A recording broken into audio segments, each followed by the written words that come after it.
زما پاکستاني ورونو په دې سوشل میډیا باندې او ټیک ټاک باندې د جنرال ضیاءالحق صاحب چا یو کلیپ شیر کړی دی اول تاسو دا وګورئ چې څنګه د هغه په د دې قوم په دغه کې د هغه دپاره د رحم یو دغه په قوم په زړونو کې د رحم د هغه دپاره د رحم دغه څنګه پیدا وغلي په کوم ټیکنیکل طریقه باندې په هغې باندې په دې باندې هغه خبره کوي یو خبره یې پسې کړې ده تاسو دا وګورئ بیا مې زه خپله خبره کوم څنګه چې په دې سړي کړې ده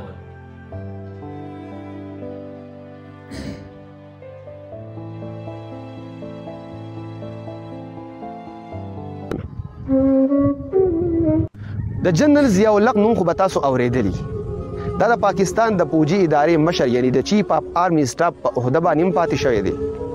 او د صدر پاکستان په عهده باندې هم ډېره موده پاتې شوی دی ملګرو دی د خپل صدارت په دوران کې یو ورځ د اسلام آباد نه مانسهرې ته په دوره په هلیکاپټر کې روانو نو اچانک په هوا کې موسم خراب شو طوفان رالی نو دغه هلیکاپټر مجبورن په یو غر کې لینډینګ وکړو په یو غر کې کوز شو او جنرال صاحب چې د هلیکاپټر نه راکوز شو د مانځه وخت یو طرف ته روان شو چې وایي که ته یو ډېر زیات زوړ د خاورو کور دی جنرال صاحب دغه کور طرف ته روان شو کله چې دغه کور خواله ور ورسېدو نو دغه کور مخې ته یو برامده ده په دغه برامده کې یو بوډا سړی ناست دی او د هغو خواته یو جانماز دی نو جنرال صاحب دغه بابا ته ووایي چې بابا که ستاسو اجازت وي نو زه په دې جانماز باندې مونځ وکړم نو دې بابا ورته چې او وکړه کله چې جنرال صاحب مونځ ختم کړو د مانځه نه فارغ شو نو دغه بابا خواله ورغلو او دې بابا ته وایي چې بابا که زما لایق څه خدمت وي نو ماته ویلی شي اوس دغه بابا ته پته ولګېده چې دا خو صدر پاکستان جنرال ضیاءالحق دی نو د بابا په سترګو کې اوښکې رالې او خپل داستان یې شروع وی ورته چې زه ډېره موده د صوبه سرحد د وزیر اعلی په سرکاري توګه چپړاسي پاتې شوی یم او ما د هغوی ډېر زیات خدمتونه کړي دي خو چې کله زه ریټایر شوم نو د ریټایرمنټ نه بعد زه د وزیر اعلی صاحب کور ته لاړم او هغه ته ما وویل چې ما خو ستاسو ډېر زیات خدمتونه کړي دي زما په زړه یو ارمان دی چې زه دې حج وکړم نو مهرباني وکړه زما سره روپۍ نشته ما حج له ولېږه نو د وزیر اعلی محافظ زه په دیکو باندې بهر ته راوویستم او د هغې ورځې نه بعد په دې ځای کې په دې غر کې ژوند تېروم او د الله تعالی نه دغه سوال کوم چې یا الله ته څه داسې ذریعه جوړه کړي چې زه حج له لاړ شم جنرال ضیاءالحق د دغه بابا نه تپوس وکړو چې بابا ستا اهلیه ستا کور والا ژوندی ده نو د بابا ورته چې او زما کور والا ژوندی ده نو بیا د جنرال صاحب د بابا ته وایي چې ته یوازې ولې حج له ځې ستا کور والا ټول عمر تاله خدمتونه کړي دي هغه هم د ځان سره بوځه او د دې ټولې ذمواري زما په سر او جنرال صاحب بیا د بابا ته وایي چې ته خو زما پورې نه شوې رارسېدې مطلب ستا رسایي ما ته ډېره زیاته مشکله وه ته نه شوې رارسېدې ما ته خو الله پاک موسم بانه کو زه د غوږ نه ونیوم او ستا خواله یې راورسولم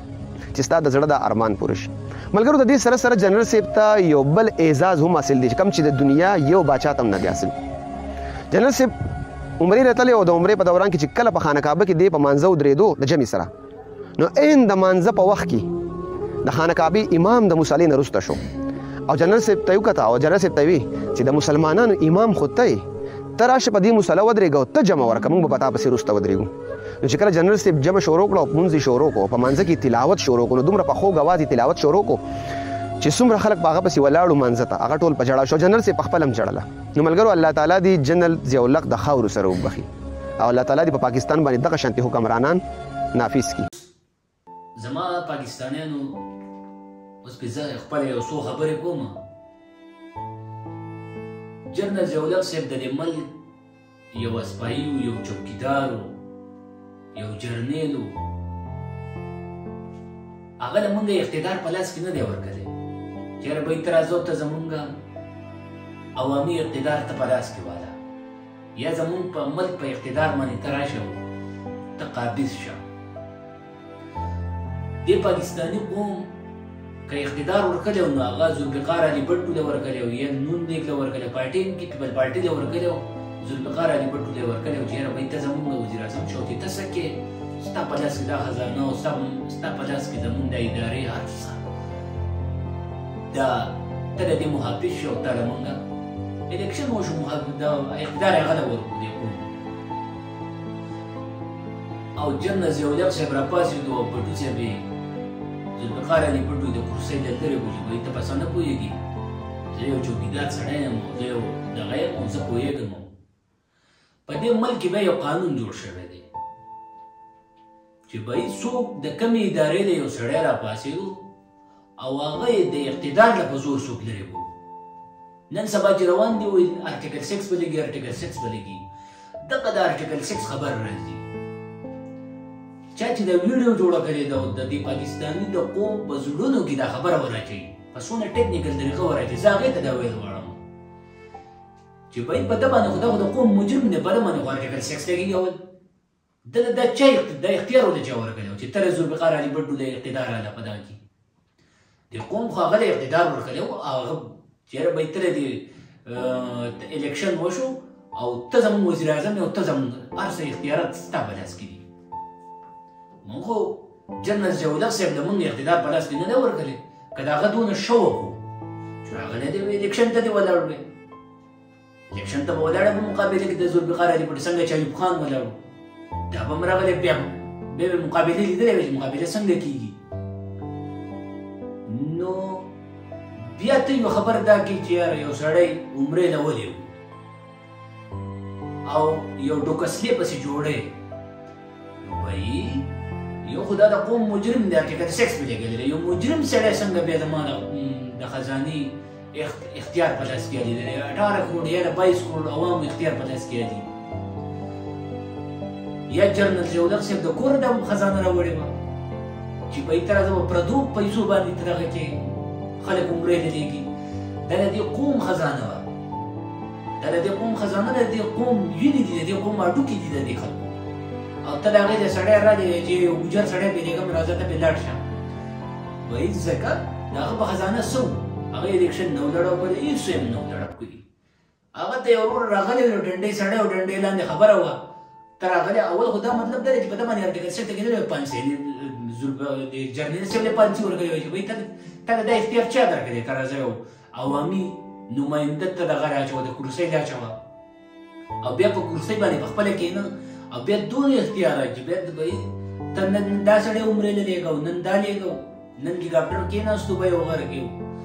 لکه د دې خبرو مطلب دا دی یو ټیکنیکل انداز باندې خبرې چې د جنرال ضیاءالحق صاحب د پاکستاني عوامو په زړونو کې به څنګه د هغه محبت پیلاوه. نو وایي دې ملک خو دې ټیکنیکل خبرو خو دا ملک تباه و برباد کړو. کله چې یوې ادارې په زړونو کې د خلکو محبت داسې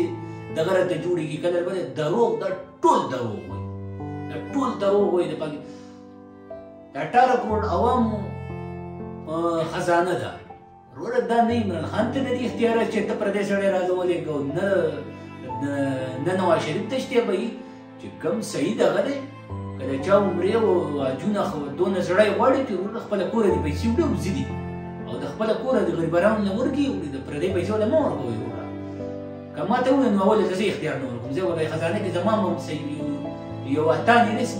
زه چا د اختیار نه ورکوم چې وایي ته د ما پردۍ احتان یې په پردو عمرو کې او پردو حجونو کې ولګوه.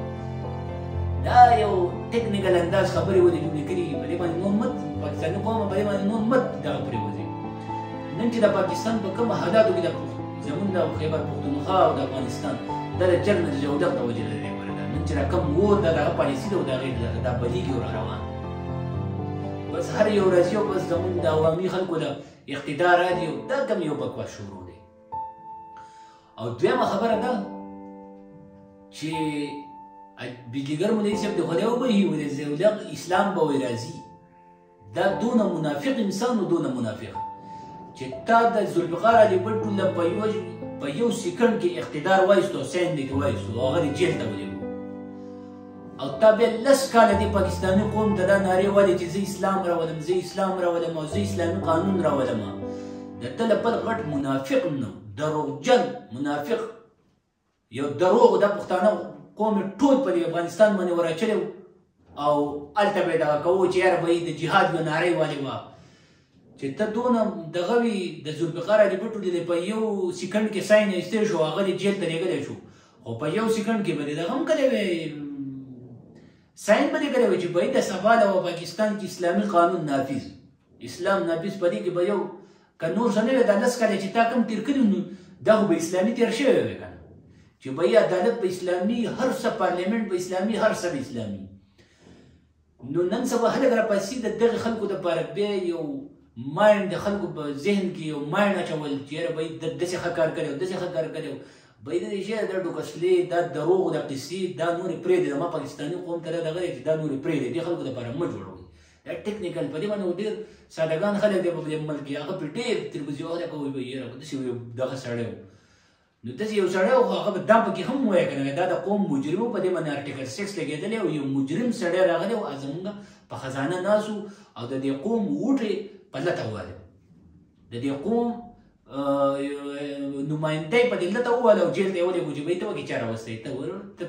ته په دې ځای کې په کرسۍ باندې چا راوستی یو چوکیدار سړی بیا راشي په خزانه کښېني او هغه وایي چې زه پوه یم نو زما بیا پاکستاني قوم ته څوک چې دا دغه جوړوي دا خبرې او دا قصې ولې جوړوي که نه بهی د دې خلکو لپاره دا قصې میسې مه جوړوئ دا ټول دروغ دي که جرنل ضیاءالحق دونه نر و چې د کوره به یې پیسې راوړوې دې قوم ته به یې ویلې وې چې بهی زما څه خزانه هم په لاس کې ده زما څه اقتدار هم په لاس کې دی خو زه نه بلکل زه د دې 18 کروڑ د دې 22 کروڑ عوامو یو روپۍ هم چا داسې نه ورکوم ما د خپل کوره پیسې راوړي او دې سړي ته مې ورکړې او واجب عمره مې پرې وکړه په پردو پیسو باندې عجونه او دغه پې مه کوه وروره اوس خو مړ له خیر ده خو دا قصې د جنرال ضیاءالحق صاحب خو اوس د دې دنیا نه تللی دی خو دا چا چې ولې دا قصه او دا دغه جوړې کړي دي که نه نو دا ولې مه جوړوئ وروره بس تر دې د خبرو له په قراره کښېنئ څوک وایي پاکستان به داسې ملک دا به جنګي هند لړوي دا چې تاسو وګورئ نه دا به جنګي هند په کومه طریقه لړوي اول موږ ته یې مه ښایه سلار څوک به یو طرف جوړي څوک به بل جوړي دا ټولې ډوکسلي دي او دروغ دي نو خلک عمران خان یو خبره راوړه چې د قوم ته خو هر څه ښکارېده کړه چې بهی څه لیدل نه ته خبره د یورپ له